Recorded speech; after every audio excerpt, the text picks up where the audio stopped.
बिस्मिल्लाहिर्रहमानिर्रहीम। Excel learning के lesson number 15 में खुश आमदीद। पिछले लेसन में हमने जो भी देखा, जिस हवाले से भी बात की, उसको मैंने इस इंडेक्स फाइल में समराइज़ कर दिया है और इसको हर लेसन के स्टार्ट पे मैं ट्राई करता हूँ एक दफ़ा डिस्प्ले करने की। एक तो यह है कि हमारे इस चैनल को सब्सक्राइब करें ताकि जो भी आने वाली वीडियोज़ हैं वो आपको टाइमली मिलती रहे। तो ये सारे के सारे टॉपिक्स इस वीडियो में डिस्प्ले हैं ताकि अगर बात करते हुए आपको किसी चीज़ का आइडिया ना हो, अपने पहले लेसन से स्टार्ट नहीं किया हुआ, तो आप रेलेवेंट वीडियो में जाके उसको देख सकते हैं। अभी आप ये देखे होंगे, जैसे ही मैंने ये स्क्रीन चूँकि अब माशाल्लाह बड़ी होती हुई तो काफ़ी नीचे तक आ गई है। जब मैं नीचे आता हूँ तो ये टाइटल रो गायब हो जाती है। स्क्रॉल करके नीचे आता हूँ, ये हमें चाहिए कि ये गायब ना हो, ये हमें इधर ही नज़र आनी चाहिए, क्योंकि इसमें कॉलम्स का हेडर है कि कौन से कॉलम हम क्या लिख रहे हैं। इस चीज़ को कहते हैं फ्रीज पैन, कि आप एक हिस्से को फ्रीज कर दें, वो स्क्रॉल नहीं करेगा, मूव नहीं करेगा, और बाकी जो वर्कशीट का हिस्सा है वो मूव करेगा। तो फ्रीज पैन में डिफरेंट ऑप्शन है। मैं इस वक्त सिंपल सा ऑप्शन यूज़ करूँगा। किसी भी वक्त आप व्यू में जाइए, फ्रीज पैन, और उधर से ये top row, freeze top row. तो इसने क्या किया, इसने टॉप रो को फ्रीज कर देगा। चूंकि ये मेरा व्यू, जो भी व्यू था उसकी टॉप रो को मैं पहले इसको अनफ्रीज करके ये टॉप पे जाता हूँ, freeze pane, freeze top row, तो जो भी अभी टॉप रो वो फ्रीज हो जाएगी। अभी आप देखेंगे कि ये वो प्रॉब्लम खत्म हो गया, हेडर रो इधर ये। तो कैलकुलेशन हमने स्टार्ट की थी, और लेसन नंबर 14 में 13 में हमने जो ऑटो फिल है उसके वाले से दो जो डिफरेंट ऑप्शन देखे थे। एक है कॉपी और दूसरा था ये जूम मैंने किया, अगर आपको जो है ना नंबर्स बेहतर नजर आए। एक था कॉपी, जो मैंने ही कॉपी कर देता है, जैसे मैंने ये लिखा, इसको कॉपी किया। ये लेसन नंबर 13 में हम डिटेल से देख चुके। और दूसरा है फिल सीरीज, जैसे इधर 1 लिखा, 2 लिखा, तो इसको अगर मैं कॉपी करता हूँ तो ये एक सीरीज या सीक्वेंस को फॉलो करेगा। और तीसरी चीज ये है कि जब हमने कैलकुलेशन को स्टार्ट किया तो कैलकुलेशन में दो टाइप्स हैं। जैसे हमने नंबर्स लिखे थे, इक्वल्स टू 4 + 5, सिंपली मैंने नंबर लिखे तो उसने ऐड अप कर दिया। और दूसरा हमने देखा था कि हम बजाय नंबर्स लिखने के हम सेल का एड्रेस लिख सकते हैं, इक्वल्स टू A12 + B12। तो अब हमारे पास इसके अंदर जीरो इसलिए आ रहा है क्योंकि A12 में कुछ नहीं था, A12 में मैंने 3 लिखा और B12 में 6 लिखा, तो उसने उनको ऐड कर दिया।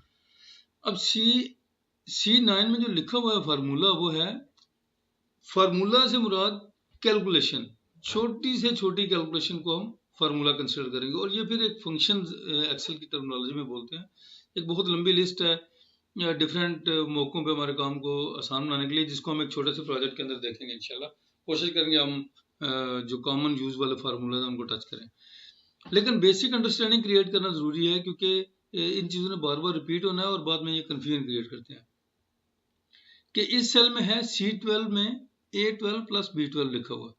जब मैं इसको कॉपी करूंगा, जब मैं 6 को कॉपी करता हूं नीचे, तो ये तो 6 लिख देगा, उसकी कॉपी बना देगा, डुप्लीकेट। तो यहां से क्या, ये जब फार्मूला कॉपी करेगा तो क्या लिखेगा, ये A12 + B12 लिखेगा नहीं। जो फॉर एग्जाम्पल मैंने इधर कॉपी किया, यह क्या करेगा, इस चीज को समझने के लिए इस चीज को कहते हैं रेफरेंस। इधर देखिए हमने क्या लिखा हुआ है, इसमें जो फार्मूला है, जो हमारी कैलकुलेशन है, हमने नंबर नहीं लिखे, हमने रेफरेंस दिया, हवाला दिया है। A12 में जो कुछ भी है उसको एडअप कर दो B12 के साथ। तो रेफरेंसेस की, हवाला जात की दो टाइप्स हैं जो हम रोजमर्रा में यूज करते हैं। जैसे मैं कहता हूं 100 साल पहले, 100 साल पहले, ये रेफरेंस का एक तरीकाकार है। का मतलब यह है कि आज है 2018, तो 100 साल पहले होगा 1918। यही बात अगर कोई 50 साल बाद या 2050 में जाकर कहेगा तो उसका मतलब होगा 1950। इसी तरह अगर मैं कहता हूं 1400 साल पहले, आज इसका मतलब डिफरेंट है। अगर किसी ने 500 साल पहले ये चीज कही होगी तो उसका मतलब डिफरेंट होगा। अगर कोई 500 साल बाद ये कहेगा, ये हवाला देगा, तो उसका मतलब डिफरेंट होगा। लेकिन अगर कोई कहे पहली हिजरी या पहली ईसवी, तो अब जब भी आप कहें, आज कहें, 100 साल पहले कहें, 100 साल बाद में कहें, तो पहली हिजरी का मतलब वही टाइम है, वो चेंज नहीं होगा। ये दो रेफरेंसेस हैं। ये जो बाद में मैंने जिसकी बात की, जिसमें हम स्पेसिफिक पॉइंट कर रहे हैं, जैसे पहली हिजरी, इस टाइप के हवाला जात को कहते हैं एब्सोल्यूट रेफरेंस। और जो पहली किस्म का था, जैसे 100 साल पहले जब हम रिलेटिव देते हैं कि जिधर हम खड़े हैं उसके रेफरेंस से, उसके हवाले से, तो उसको हम कहते हैं रिलेटिव रेफरेंस, कि जिस जगह पे आप खड़े हैं या किसी एक जगह के हवाले से दूसरी कितनी दूर है, या उसकी कैलकुलेशन क्या है, या उसकी मेजरमेंट क्या है। इसकी दूसरी एग्जांपल से मैं इसको मजीद वाज़ेह करना चाहूँगा, क्योंकि ये जो रेफरेंस है इसने आने वाले दिनों में काफ़ी यूज़ होना होगा। ये आप फर्ज कर लें कि एक छोटी सी कॉलोनी का नक्शा है, ये मकान है, और ये एक स्कूल है, और फिर ये स्कूल है, और ये एक मॉस्क है, मस्जिद।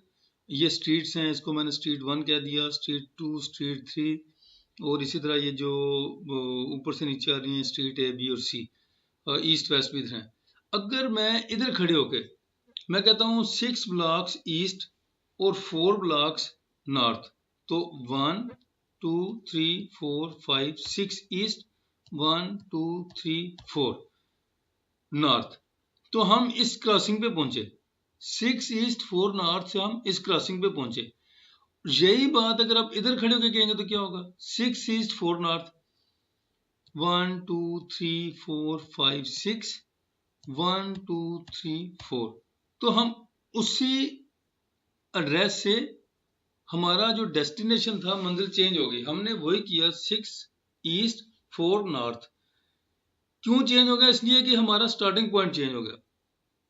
तो ये है रिलेटिव रेफरेंस, कि जिस जगह से आप खड़े हैं, अपने एड्रेस क्या कहा, एड्रेस आपने चेंज नहीं किया, 6 ईस्ट 4 नॉर्थ, तो इस टाइप के एड्रेस को कहते हैं रिलेटिव रेफरेंस, कि जिस जगह से आप खड़े हैं उसके हवाले से कोई हवाला देना, उसको इब्तिदा ओरिजिन समझ के उसके हवाले से बात करनी।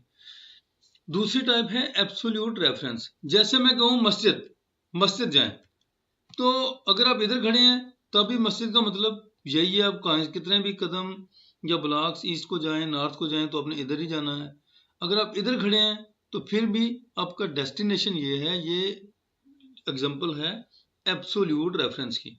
और एक्सेल दोनों टाइप के रेफरेंस यूज करता है, और दोनों टाइप की हमें जरूरत रहती है। बाय डिफॉल्ट जो है इसमें होता है रिलेटिव रेफरेंस, कि जिस जगह पे आप खड़े हैं उसके हवाले से उसको लेके, उसको बेस बना के ये जो रेफरेंस है उसको कैलकुलेट करता है। जैसे एक सिंपलेस्ट फार्मूला कंसिडर करें, मैं लिखता हूं D15 में मैंने लिखा इक्वल्स टू C14। अगर आप इसमें जाके देखेंगे तो लिखा है D15 में, जाके देखें वहां पे लिखा है C14, लेकिन लिखा C14 है। एक्सेल इसको जो रीड कर रहा है वो ये कह रहा है कि जिस जगह पे आप खड़े हैं वहां से एक कॉलम लेफ्ट यानी C, और वहां से एक रो ऊपर यानी 14। तो जब आप इस फार्मूला को कॉपी करेंगे तो एक्सेल इसी चीज की ट्रांसलेशन करेगा कि एक लेफ्ट, एक कॉलम लेफ्ट, एक रो ऊपर। मैं इसको कॉपी करता हूं कंट्रोल C से, इसको पेस्ट करता हूं F12 में। तो देखिए क्या लिखा इसने, E11। जहां भी आप खड़े हैं, मैं खड़ा था F12 में, तो उससे एक कॉलम लेफ्ट क्या हुआ E, एक रो ऊपर की क्या हुई 11, E11 में आप कुछ भी लिखेंगे वो इसमें जाएगा। दूसरी एग्जांपल से देखें इसको, मजीद इसको क्लियर करने के लिए। फॉर एग्जांपल मैंने B1 में मैंने लिखा इक्वल्स टू, ये सिंपलेस्ट फार्मूला है, F4 इक्वल्स टू F4। तो क्या मतलब है F4 का? 1 2 3 4 कॉलम राइट्स, और 1 2 3 columns down, 3 rows down, 4 columns right, 3 columns down, right. अगर आप इस फार्मूला को कॉपी करेंगे तो ये उसी को ट्रांसलेट करेगा। फॉर एग्जांपल मैंने इसको C5 में पेस्ट किया, कंट्रोल C से मैंने कॉपी किया था, कंट्रोल V से मैंने पेस्ट किया, तो ये क्या करेगा, 4 कॉलम राइट, 1 2 3 4 और 3 डाउन, 1 2 3, जो कुछ भी इधर है उसमें जाके देखें जहां पे आपने कॉपी किया था। क्या लिखा उसने? G8। G8 क्यों लिखा? जबकि हमने जैसे कॉपी किया था वहां पे क्या लिखा हुआ है? वहां पे लिखा हुआ है इक्वल्स टू F4। एक्सेल उसको क्या ट्रांसलेट करता है कि एक्सेल ये समझ रहा है कि हमने कहा था जिधर भी हम खड़े हैं उससे 4 कॉलम राइट और 3 रोज डाउन। तो जब आपने इस फार्मूला को B1 से कॉपी करके C5 में लिखा तो इसने उसी की ट्रांसलेशन की। G8 4 कॉलम राइट और 3 रोज डाउन। तो ये है रिलेटिव रेफरेंस। इसी को हम थोड़ा सा आगे लेके चलेंगे इंशाल्लाह नेक्स्ट लेक्चर में। अस्सलाम वालेकुम।